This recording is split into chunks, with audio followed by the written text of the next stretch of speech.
wabarakatuh. Perkenalkan, nama saya Fitri Sucialawati dari Prodi PGSD semester 7. Saya di sini akan memenuhi tugas mata kuliah pengembangan kepribadian dan kemasyarakatan. Saya dari kampus Universitas Nahdlatul Ulama Cirebon.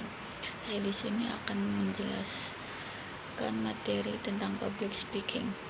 Belum ada pengertian public speaking yang pas dalam bahasa Indonesia hingga sekarang. Kita masih menyebutnya sebagai public speaking sama dengan istilah aslinya dalam bahasa Inggris. Istilah bahasa Indonesia yang paling sering digunakan untuk mengartikan public speaking adalah berbicara di depan umum atau berbicara di depan publik. Bahkan public speaking sering pula disebut sebagai pidato. Public speaking merupakan sebuah rumpun keluarga ilmu komunitas atau sering disebut dengan retorika. Retorika adalah seni berkomunikasi secara lisan yang dilakukan oleh seseorang kepada sejumlah orang secara langsung bertatap muka. Contohnya pidato, moderator, MC, atau master of ceremony dan presentasi. Menurut Kamus Merriam-Webster mengartikan bahwa public speaking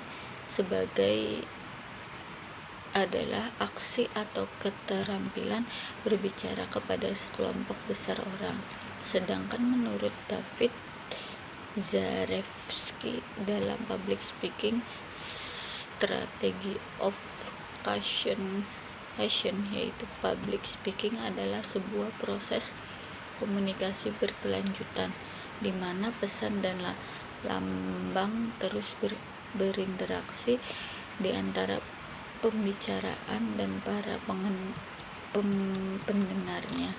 Selain pengertian public speaking tadi, ada juga metode public speaking. Metode public speaking yang pertama yaitu impromptu atau ad libitum. Metode ini sering disebut sebagai spontanitas, yakni tidak dilakukan persiapan atau pembuatan naskah tertulis terlebih dahulu. Biasanya dilakukan hanya orang yang akan tampil mendadak. Dalam dunia siaran, ad libitum artinya berbicara tanpa naskah atau skrip. Kelebihan dari metode impromptu atau ad libitum yaitu yang kesatu dapat mengungkapkan perasaan sebenarnya. Yang kedua, mendapatkan dan gagasan datang secara spontan. Yang ketiga, memungkinkan pembicara terus berpikir. Adapun kelemahan dari metode impromptu atau ad libitum yaitu satu, dapat menimbulkan kesimpulan yang mentah karena terbatasnya pengetahuan pembicaraan. Yang kedua, yaitu penyampaian tidak lancar terutama bagi orang yang belum berpengalaman. Yang ketiga, gagasan yang disampaikan kurang sistematis. Dan yang keempat, mudah terkena atau demam panggung. Metode yang kedua yaitu manuskrip atau reading complete text atau naskah. Metode ini yaitu penyampaian pidato dan baca naskah yang sudah disiapkan. Metode ini biasanya dilakukan oleh pejabat negara atau mereka yang memberikan sambutan di acara resmi atau formal.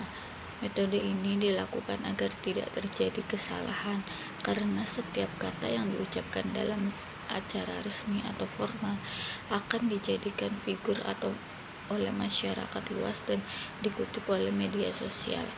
Kelebihan dari metode manuskrip atau reading complete text atau naskah yaitu yang kesatu, kata-katanya dapat dipilih sebaik-baiknya.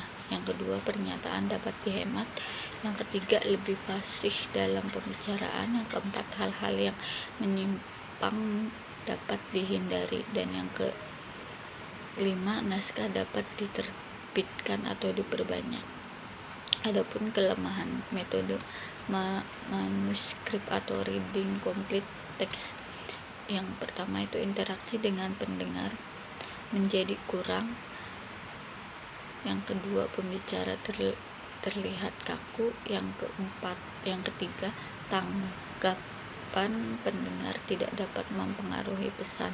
Dan yang kelima, mempersiapkannya lebih lama.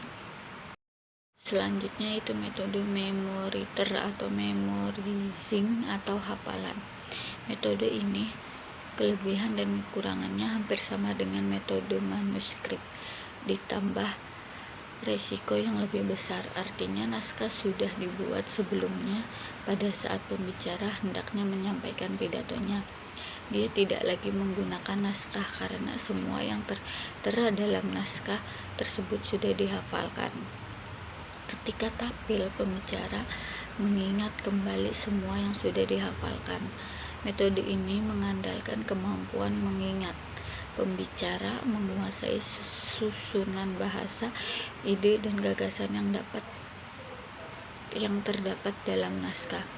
Metode ini cocok untuk mereka yang memiliki daya ingat tinggi, topik pidatonya menarik dan sederhana, serta waktu penyampaian tidak terlalu lama. Oleh karena itu, bagi pembicara yang tidak memiliki kapasitas daya ingat yang tinggi, sebaiknya menghindari metode ini.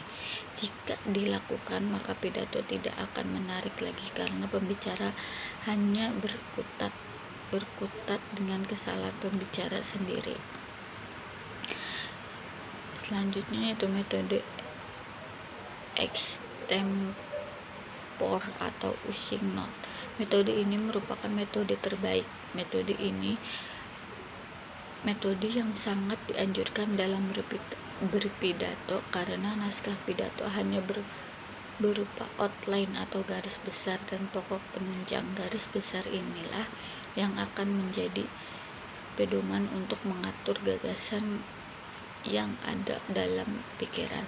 Jadi, metode ini disebut metode penjabaran kerangka, yaitu teknik berpidato dengan penjabaran materi pidato yang terpola secara lengkap. Kelebihan metode extempore atau using note yang pertama yaitu komunikasi dengan pendengar lebih baik. Kelebihan yang kedua yaitu pesan atau materi dapat diubah sesuai kebutuhan. Yang ketiga yaitu penyajiannya lebih spontan. Adapun kelemahan dari metode extempore atau using note, yang pertama itu persiapan kurang baik jika dibuat terburu-buru. Yang kedua yaitu pemilihan bahasa yang jelek. Yang ketiga itu kefasihan kurang. Yang keempat, kemungkinan penyimpang dari outline atau kerangka. Dan yang kelima, tidak dapat diterbitkan. Dalam public speaking perlu persiapan. Persiapan yang pertama yaitu mental, rileks, atasi rasa gugup dengan menahan nafas panjang dan dalam, menggerakkan badan sedikit untuk sekedar melepaskan otot yang kaku, berdiri tegap lalu tersenyumlah, tampillah percaya diri dan be your sleep. Lalu persiapan yang kedua itu persiapan fisik. Jaga mulut, tenggorokan selalu basah. Untuk itu siapkan air putih yang siap diminum jika dibutuhkan. Makan dan minum yang akan mengganggu organ tubuh minimal 1 jam sebelum tampil, misalnya soda, makanan berlemak yang bisa membuat mual, makanan pedas atau asam. Persiapan yang ketiga yaitu persiapan materi. Persiapan materi membaca literatur, menyusun kerangka materi, dan yang terpenting adalah kuasai materi. Mungkin cukup sekian presentasi dari saya, kurang lebihnya mohon maaf. Wabillahi taufiq wal hidayah. Wassalamualaikum warahmatullahi wabarakatuh.